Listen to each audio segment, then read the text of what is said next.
ریاست میری لینڈ کے دارالخلافہ ایناپولس میں واقع نیول اکیڈمی میں فائرنگ کا واقعہ۔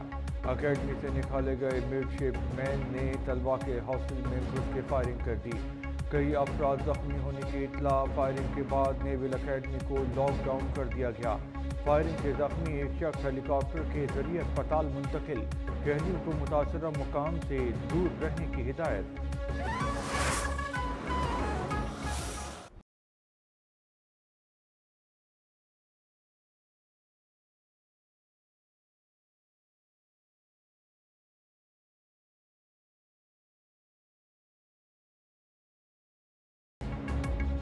قطر پر اسرائیلی حملوں کے خلاف اقوام متحدہ کی سلامتی کونسل کا اجلاس۔ امریکہ سمیت سلامتی کونسل کے 15 رکن ممالک کی اسرائیل کا نام لیے بغیر قطر میں حماس قیادت پر حملوں کی شدید مذمت۔ سلامتی کونسل کا مذمتی بیان برطانیہ اور فرانس نے تیار کیا، جس میں قطر کی خود مختاری اور علاقائی سالمیت کی حمایت کی گئی۔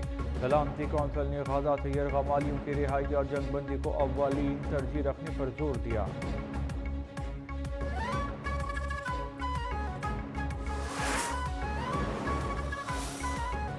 قطر کی حماس رہنما پر اسرائیلی حملے کی شدید مذمت۔ UN سلامتی کونسل اجلاس سے خطاب میں قطری وزیر اعظم شیخ محمد بن عبد الرحمن ال ثانی نے کہا، اپنی خود مختاری اور سلامتی کی خلاف ورزی برداشت نہیں کریں گے۔ خون ریزی روکنے کے لیے انسانی ہمدردی اور سفارتی کردار جاری رکھیں گے۔ پاکستانی مندوب عاصم افتخار نے کہا کہ اسرائیلی حملہ قطر کی سلامتی کے خلاف ہے، جس کی شدید مذمت کرتے ہیں۔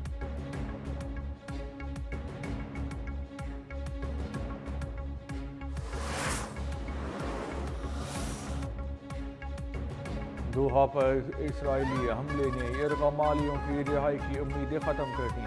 عالمی قوانین کی خلاف ورزی پر نیتن یاہو کو انصاف کے کٹہرے میں لانا ہوگا۔ قطری وزیر اعظم شیخ محمد بن عبد الرحمن ال ثانی کی وارننگ۔ کہا، نیتن یاہو دنیا کو لیکچر نہ دیں، وہ خود قانون توڑ رہے ہیں۔ اسرائیلی حملے کا جواب شراکت داروں سے مشورے کے بعد دیں گے۔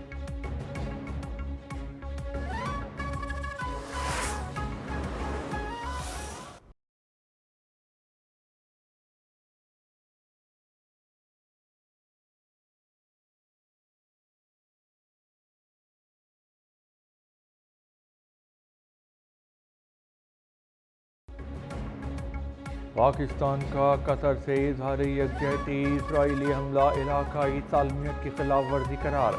وزیر اعظم شہباز شریف کا ہنگامی دورہ قطر۔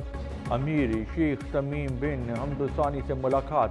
دوحہ پر اسرائیلی حملے کی شدید مذمت، مکمل یکجہتی اور حمایت کی یقین دہانی۔ وزیر اعظم کا پاک قطر تاریخی اور برادرانہ تعلقات کے عزم کا اعادہ۔ غزہ میں قیام امن کی کوششوں میں قطر کے کردار کی تعریف۔ امیر قطر کا اظہار یکجہتی پر اظہار تشکر۔ قطر پر حملہ کیوں کیا؟ امریکی صدر ٹرمپ نیتن یاہو سے ناراض۔ قطر پر اسرائیلی حملے کو غیر دانشمندانہ قرار دیا۔ امریکی صدر ٹرمپ کا اسرائیلی وزیر اعظم کو فون۔ کہا، قطر کی سرزمین پر حماس کو نشانہ بنانا عقل مندی نہیں۔ نیتن یاہو بولے کہ ایک موقع ملا تھا، اسی لیے کارروائی کی۔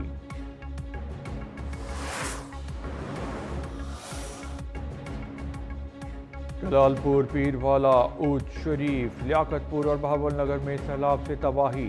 جلال پور پیر والا کشتی حادثے میں اموات کی تعداد 6 ہو گئی۔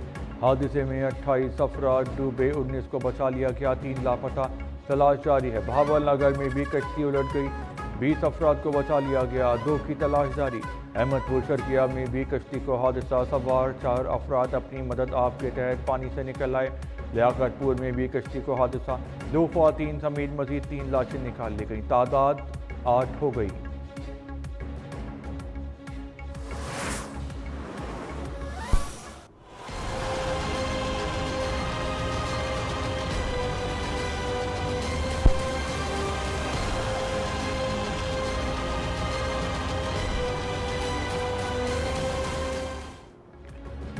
ہیڈ پنجیدن پر انتہائی اونچے درجے کا سیلاب۔ مظفر گڑھ میں سیلاب سے 140 سے زائد دیہات زیر آب۔ تحصیل علی پور کا 80% علاقہ ڈوب گیا۔ ہزاروں ایکڑ سے زائد رقبے پر فصلیں زیر آب۔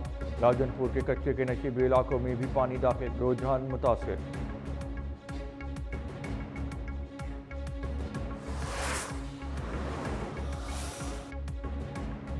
پنجاب کے بعد بپری لہروں نے سندھ کا رخ کیا، دریائے سندھ میں گھوٹکی کے مقام پہ طغیانی، زمیندارہ بند ٹوٹ گیا، پانی قریبی آبادیوں میں داخل، گڈو بیراج کے مقام پہ پانی کی سطح میں مسلسل اضافہ، بپری لہروں نے کچے کے مزید علاقوں کو گھیرے میں لے لیا، سجاول میں 50 گاؤں متاثر، شہر سے زمینی راستہ منقطع، نوشیر و فیروز کے نواحی علاقے میں بند ٹوٹ گیا، چاچڑا کے مقام پہ درجنوں بستیاں زیر آب۔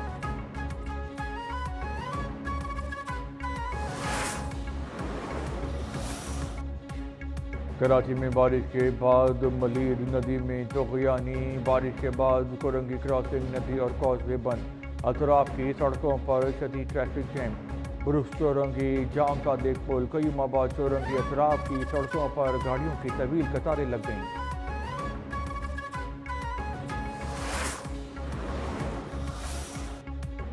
حالیہ بارشوں سے ہب ڈیم بھرنے کے قریب، ہب ڈیم میں پانی کی سطح میں مسلسل اضافہ، پانی کی سطح 338 فٹ ہو گئی، 1 فٹ گنجائش باقی، اسپل وے کھولنے کی تیاری، ہب ندی میں طغیانی کا خدشہ ہے۔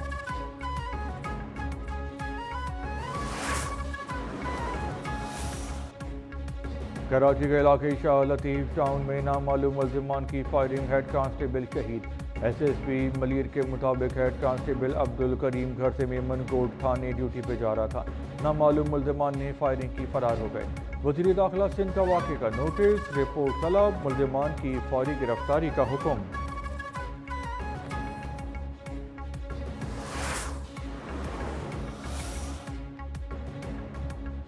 کراچی کے علاقے ڈیفنس قیوم آباد میں کم سن بچیوں کو زیادتی کا نشانہ بنانے والا ملزم گرفتار، ایس ایس پی ساؤتھ محظور علی کے مطابق ملزم پر 1 ہفتے کے دوران 3 مقدمے درج کیے جا چکے ہیں، ملزم اب تک کئی چھوٹی بچیوں کو زیادتی کا نشانہ بنا چکا ہے، ملزم کے موبائل فون سے کچھ ویڈیوز ملی ہیں۔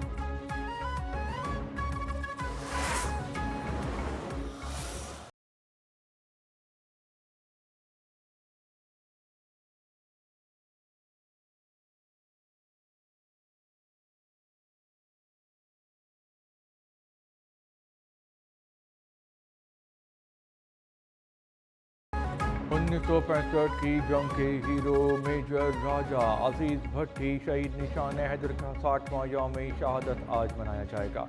شہید نے بزدل دشمن بھارت کو ایسی کھاری ضرب لگائی جسے دشمن صدیوں تک یاد رکھے گا۔ میجر عزیز بھٹی شہید نے جرأت و بہادری کی ایسی تاریخ رقم کی جو آج بھی قوم کو یاد ہے۔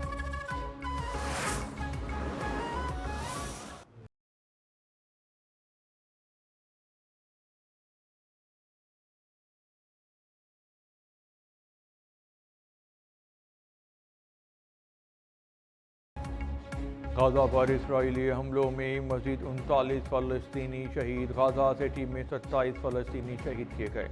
اسرائیلی فوج کا غزہ سٹی سے تمام 10 لاکھ افراد کو انخلاء کا حکم، غزہ میں شہداء کی تعداد 64,656 ہو گئی۔ پناہ گزین کیمپوں میں بیماریاں پھوٹنے کا خدشہ، عالم آباسی خیمہ بستی میں خوراک اور پانی کی قلت سے صورتحال تشویشناک ہے۔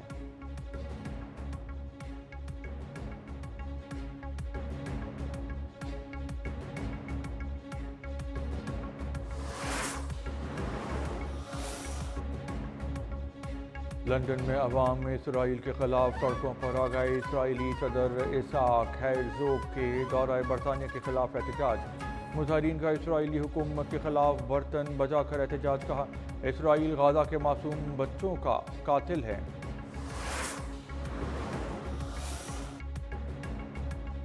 اسپین کا اسرائیل پر کھیلوں کے عالمی مقابلوں میں حصہ لینے پر پابندی کا مطالبہ، اسپین کی وزیر برائے کھیل نے کہا غزہ میں نسل کشی کے خلاف اسرائیلی ٹیموں پر بھی ویسی ہی پابندیاں عائد کی جائیں جو یوکرین پہ حملہ کرنے کے بعد روسی ٹیموں پہ لگائی گئی تھیں۔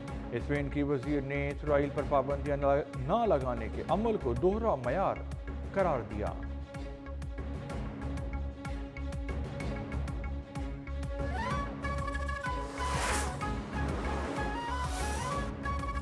انڈونیشیا میں شدید بارشوں کے بعد سیلابی ریلوں نے تباہی مچا دی، بھاری سیلاب لینڈ سلائیڈنگ سے 19 افراد جاں بحق، 10 لاپتہ، بالی سمیت دو جزائر میں سیلاب اور لینڈ سلائیڈنگ، ایمرجنسی امدادی کارروائیاں تیز، ریسکیو ٹیمیں سرگرم ہیں۔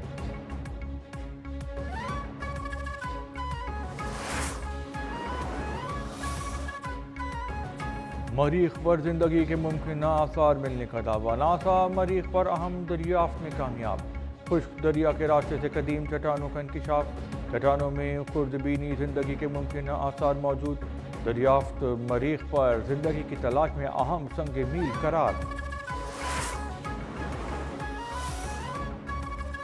تمام کھلاڑیوں سے سخت محنت کی امید ہے، ایشیا کپ میں بہترین کارکردگی کے لیے پرعزم ہیں۔ پاکستان کرکٹ ٹیم کے ہیڈ کوچ مائک ہیسن نے کہا کہ بھارتی ٹیم کافی پراعتماد دکھائی دی۔ پاک بھارت مقابلہ ہمیشہ دلچسپ ہوتا ہے، دونوں ٹیموں کے درمیان بیٹنگ بالنگ کا سخت مقابلہ ہوگا۔